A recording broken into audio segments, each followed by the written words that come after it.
नमस्कार, मेरा नाम डॉक्टर निधि खत्री है और लास्ट वीडियो में मैंने आपसे बात की थी कि अभी आपको अगर कोविड है, तो आपको होम आइसोलेशन और होम मॉनिटरिंग करनी है और इसके लिए क्या-क्या करना है। तो आज तो इस वीडियो के माध्यम से हम थोड़ा इसमें थोड़ी डिटेल में बात करेंगे कि करना कैसे है।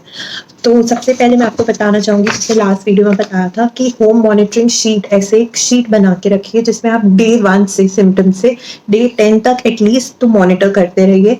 उसमें दिन में 3 बार करीबन सुबह के 8 बजे, फिर 2 बजे, फिर रात के 8 या 9 बजे अपना ऑक्सीजन सैचुरेशन, अपना पल्स रेट और अपना टेम्परेचर, ये 3 चीज़ें तो आपको नोट डाउन करनी है। और अगर आपको ब्लड प्रेशर और हाइपरटेंसिव है तो अपना ब्लड प्रेशर भी साथ-साथ मॉनिटर करते जाइए, या फिर आप 60 इयर्स से अबव है तो बेटर रहेगा कि ब्लड प्रेशर भी मॉनिटर करें। ये बहुत सिंपल टेक्निक है।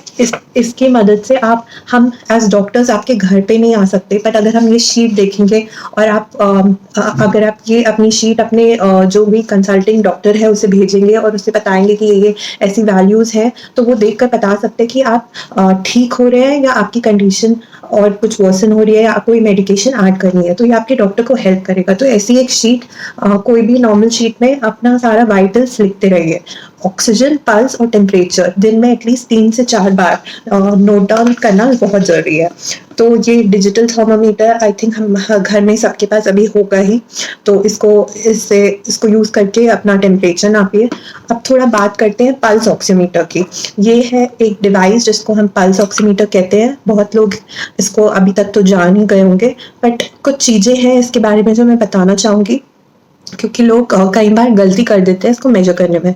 सबसे पहले कोई स्पेसिफिक उंगली नहीं है जिसमें आपको लगानी है। कोई भी उंगली किसी भी हाथ की, ये इंडेक्स फिंगर या मिडिल फिंगर, कोई भी हाथ की यूज़ कर सकते हैं। ये ध्यान रखें स्पेशली लेडीज़ कि अगर आपके बहुत बड़े नेल्स हैं या आपने नेल पेंट लगाया हुआ है या आपने मेहंदी लगाई हुई है, तो ये फॉल्स रीडिंग्स दे सकता है कभी-कभार।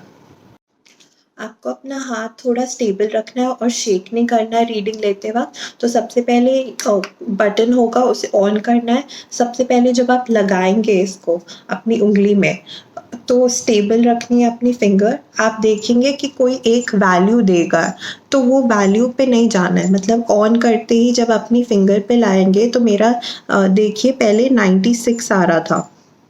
ये 96 आ रहा था, पर मैं इसको वेट करूँगी, ये वैल्यू स्टेबल नहीं है अभी। तो कुछ देर बाद देख रहे हैं कि अभी मैं इसको लगभग 35 टू 40 सेकंड्स हमें वेट करना है। आप 1 मिनट तक भी अपनी उँगली पे लगा सकते हैं। आप देखिए कि ये ऑक्सीजन दिखाता है या यहाँ पे पल्स रेट दिखाता है। तो ये ऑक्सीजन वाली वैल्यू पहले मेरी 96 आ रही थी, अब 99 आ रही है। तो आपको कौन-सी वैल्यू चूज़ करनी है? आपको ये नहीं, जो सबसे पहले दिखाता है वो नहीं देखना है। जब ये स्टेबल हो जाएगा 1 मिनट के बाद, तो वो वैल्यू को नोट डाउन करना है। ये बहुत ईज़ी तरीका है जानने के लिए कि आपका ऑक्सीजन और पल्स रेट कितना है। हमेशा ध्यान रखिए कि आपका ऑक्सीजन अगर 94 से कम हो रहा है तो आपको सतर्क रहना है और आपको प्रोनिंग, घर पे ही प्रोनिंग एक्सरसाइज़ ट्राई करनी है और अपने डॉक्टर को इमीडिएटली इन्फॉर्म कीजिए। अगर वो बोलता है कि हॉस्पिटलाइज़ेशन की ज़रूरत है, तो हो सकता है आपको ज़रूरत हो, ऑक्सीजन की ज़रूरत हो, तो वैसे फ़ॉलो कीजिए।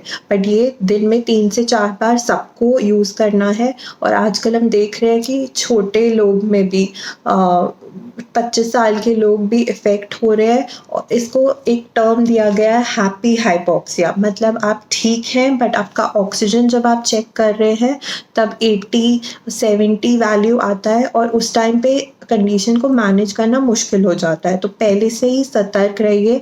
अगर ऑक्सीजन सैचुरेशन लेस देन 94 आ रहा है तो अपने डॉक्टर को इमीडिएटली इन्फॉर्म कीजिए। प्रोनिंग एक्सरसाइजेस ट्राई कीजिए घर पे, और अगर ऑक्सीजन की ज़रूरत है तो प्लीज़ नियरेस्ट हॉस्पिटल में जाके ऑक्सीजन। इसके अलावा ये बहुत इम्पोर्टेंट है कि आप अगर कोविड से इफ़ेक्टेड है और दूसरे फैमिली मेंबर जो आपका ध्यान रख रहे हैं, उनको अभी कोई सिम्पटम्स नहीं है, तो आपको आइसोलेट होना है एक रूम में। बट आपको फिज़िकली आइसोलेट होना है, मेंटली नहीं। तो ये बहुत इम्पोर्टेंट है। आप अपने फैमिली और फ्रेंड से कनेक्टेड रहिए। ये मत सोचिए कि मैं एक बंद रूम में हूँ और मुझे कोई नहीं है मेरा ध्यान रखने के लिए। और जो केयर टेकर है, जो ध्यान रख रहा है कोविड पेशेंट का, वो ध्यान रखिए कि आप दिन में 3-4 बार ये भी पूछ रहे हैं कि उनको फ़ीवर नहीं है, वो ठीक फ़ील कर रहे हैं, पर ये भी उनसे पूछिए कि वो मानसिक तौर पे क्या फ़ील कर रहे हैं। और वो ठीक है, वो घबरा नहीं रहे हैं, ये भी बहुत ज़्यादा इम्पोर्टेंट है। क्योंकि जब तक पेशेंट होपफुल रहेगा, जब तक वो अच्छा सोचेगा, तब ज़्यादा अच्छी से ट्रीटमेंट होती है और हम जो मेडिसिन्स प्रिस्क्राइब करते हैं, उसका अच्छे से असर होता है।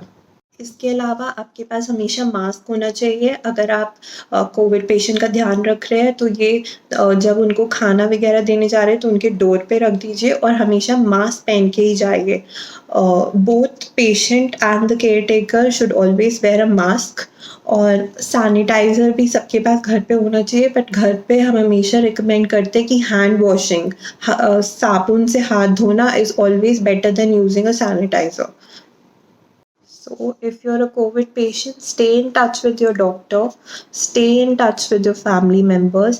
Remember, you're not alone. Even if you're isolated, you're not alone. All your family members and their wishes are with you. Stay positive. We'll come out of this.